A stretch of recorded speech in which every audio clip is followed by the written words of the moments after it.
Let's talk about plagiarism. Oh, it's the big taboo, isn't it? Yeah. Big scary subject. Posh word for copying. And I'd never heard of the word plagiarism till I went to uni. And I was like, what? But yeah, it's just copying. And it's time-based in a way. I mean, people have always copied each other.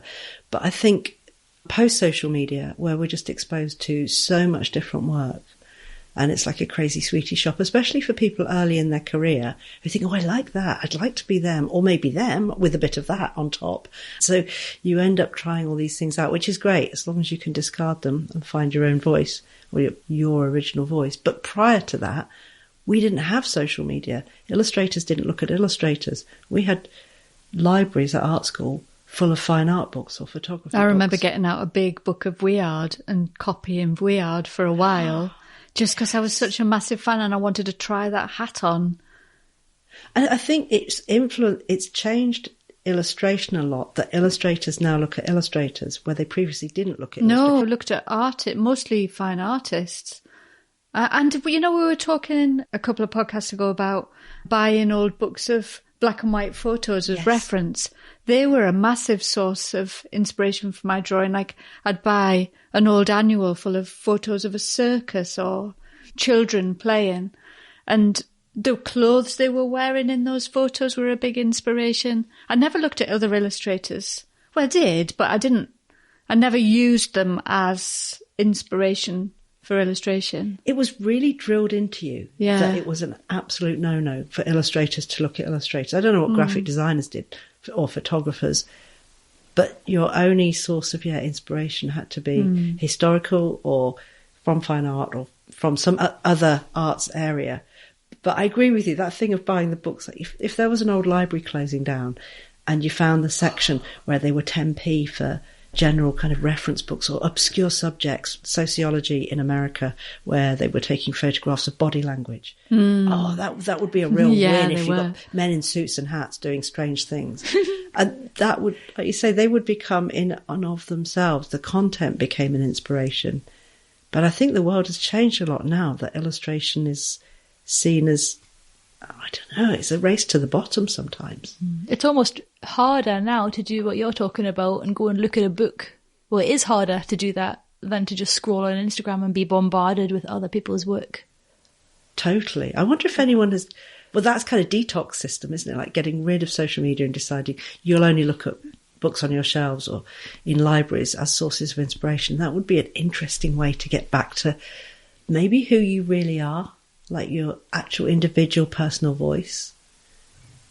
Yeah. Because that's what we talk about in Find Your Creative Voice, the power of just being you and not looking like anyone else. But yeah, if you've been caught in the tsunami of trend-based imagery, whether that's through colour or subject matter or the style that you use of small heads and big feet, you end up in a community of people who do very similar things, and it's super easy to substitute you for someone else. So when an art director is looking at 8 different people who draw from a low perspective with giant feet and tiny heads way in the distance, if there's 5 of you doing that, your competition is too great. Whereas if you do something unique that only you can do, they're like, I really want that weirdo.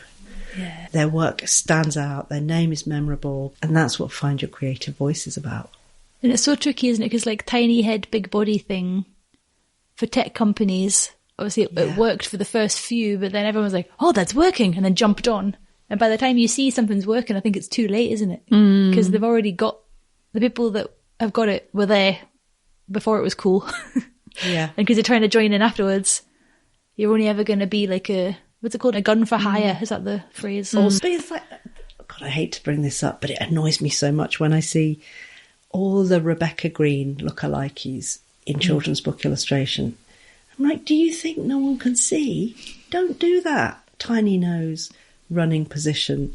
It's not, it looks like the homage and the adoration of her work, because Rebecca Green's work is just too gorgeous to be true. I remember the first time I saw it. Absolutely fell. I'd never seen anything so beautiful. And I think you really have to be careful how much you take from someone who has spent their entire life developing their personal voice. And that's so valuable and so unique. It's morally and ethically bankrupt to adopt someone's style. And if you get into it and suddenly your portfolio is full of that and work's going really well, and you're thinking, I can't keep doing this. I can't keep pretending to be someone else. But maybe the success of your career propels you so far that you can't back out. It's like you've started telling a lie. You've got to keep going. I think that you're just going to run into a dead end eventually. Yeah. Because that person is inspired by what's in them. The original person, the Rebecca Green, is inspired by all of the stuff in her life that led her to be Rebecca Green. So you can do good copies for a while, but say Rebecca Green is asked to do something about something I've never seen her draw before. A dinosaur? I don't think I've seen her do a dinosaur. Look, if you're a lucky likey and now you need to invent a dinosaur, not from your brain, but from Rebecca Green's brain, it's very difficult. It's much easier if all the inspiration is coming from inside of you. I think you're doing yourself. It's not that you're doing the other person a disservice. You're doing yourself a disservice. Absolutely. And eventually you're going to topple over. So you've got to be digging deep into you to find out what you really care about and the things that you really love, and, you know, what gets you excited visually, or what comes naturally from you, from your background or your tastes. It's like that thing when you can feel if somebody's enjoyed making a piece of work. Yeah. You can feel, like with Rebecca Green's work, you can feel her emotions in it, and you can feel that it is so connected to her. And then when it's somebody trying on a Rebecca Green hat, I know it's like the very, very surface level, the veneer, but it hasn't got the depth. It's like a kind of cover band, really. The boy band version of the big star, you know? Or the Temu. Yeah. Yeah. It's tricky, isn't it? Because have you ever felt like you've been copied before? A little bit. And I've been wondering recently if people are being told by AI, if AI has scraped my website and my copywriting and then spitting that out to other people. That's in my positive, optimistic, everyone's a good person brain. I'm like, it's just AI telling people, because the alternative is people are on my website going, that's a good bit of copywriting, I'll have that. I wouldn't be surprised if they are. I think maybe because we're illustrators, we're like, it's words, so it's fine. It's not the illustrations I'm stealing, but they don't understand how long Katie from the past spent learning about copywriting, getting the words right, rewriting it, trying it again and again. So yeah, it's interesting. It's a huge part. I remember when you set up your first website and I looked at it and there was lots of writing. I was like, wow, I've never read marketing copy. It doesn't feel like you're reading marketing. It was just brilliant. I remember thinking, I didn't know Katie could write this whole inner world. It's, you know, you have a great turn of phrase and it's personally, it's all yours. But I think that's worth remembering when you're writing your copy or writing captions and things, even if you're not copying, but if you're using AI, yes, it's brilliant to help you and prompt you, but as soon as you use too much AI, you just go invisible. Yeah. It's like it's glossy. Also, other people can detect. I can detect when I'm reading AI. Hopefully. You get those little lists mid-sentence. And it's not just M dashes, because people use them. It's just punctuation. But yeah, you can get a flavour of it, and you can, again. It's like the yellowing of an AI image. Vintage image. You want to just embrace your wonkiness in your writing, in your illustration, in your ideas. People will really know that's not AI. Yeah, people are craving that now. Like, give me some typos. I want some short like, remember the olden days, people just didn't write captions.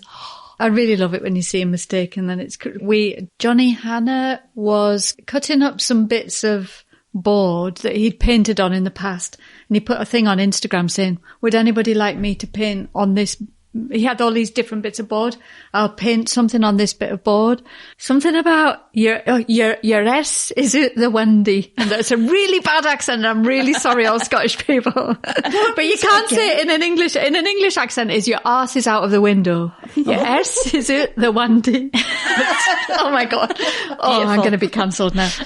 So, yeah, I messaged Johnny and said, please can we have that on one of these bits of board? And he did that. And in it, he made a spelling mistake and he just crossed it out and drew the right letter beside it. Yeah. And that's it. And it's so good. It's absolutely brilliant. And you want to know that Johnny Hannah's done it. Yeah. And he's gone, But yeah, we're all running in the opposite direction now, aren't we? From, let's try and get this right. Everything has to be perfect before we launch it. Don't put that picture on Instagram until you've really finished it.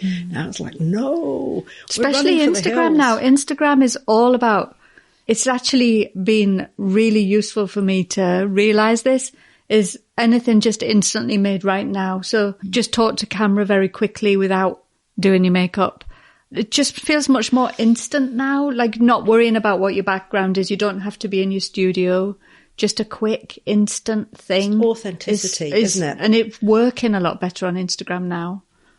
Never been copied. yeah, I feel like I've had times where I've got that sick feeling and thought, they're copying me, but I can't think of the circumstances now. Also, I think that those worries, I don't really get that too much anymore now, because I have friends who say it to me. I've got one friend in particular who's come to me quite a few times saying, look, this person is ripping me off. And I look at it and I think, what are you worrying about? You're so successful and that person's doing a weird version of you. What are you even worried about? Yeah. I can't see the stress. Like, I know when it's yourself, you feel it intensely, but I don't know. I've had people say, did you draw this lion that's on this cushion cover? It's just it's nothing like my lion. It's just a lion and it's a bad lion. No, it's a map. Everyone who does maps ends up looking the same, which is then I start thinking my whole career and have an existential crisis. Oh no, just forget maps, because I mean, there are a lot more map makers now, but the assumption that a friend who I thought has known my work quite well will send me a map. I'm like, have you ever looked at my... Do you even know me? Yeah, it wouldn't look like that. I'd never draw it. I'd never draw a horse that way or a Hong Kong junk that way. Yeah, I think it's comparisons in map making, but I've never really felt copied necessarily. I once sent a sample to a publisher that were a religious publisher. I didn't realise that, and so I shouldn't have sent them a sample because I knew I wouldn't want to illustrate a Bible story or something like that. So I shouldn't have sent them a sample. I didn't do my research. And they got in touch immediately and said, yeah, will you illustrate this Bible story? And I said, no. Well, that was stupid, wasn't it? But then my friend said to me, oh, I've just got this new commission. I'm doing this story. And it was this exact Bible story. You actually knew the person who was being asked to do what you somebody wouldn't. else. Maybe I saw it when it came out in the shop. But one of the drawings in the book was basically the sample I'd sent them, but she'd redrawn it. So I think they'd given her my sample and said, can you do it like this? And she did. No. And I remember being absolutely furious, really furious. But in the long term, it just didn't mean anything. It doesn't matter. Like, it was such a tiny thing in the span of my career. There was no point me getting really stressed about it. It was just how cheeky. It was just, they were cheeky. It meant nothing really. Some things are just a gig for someone, aren't they? But I think if someone builds an entire career being a fake version of something else, that's when you've really got to worry. Or the other version where you're just a gun for hire and you could do lots of different styles.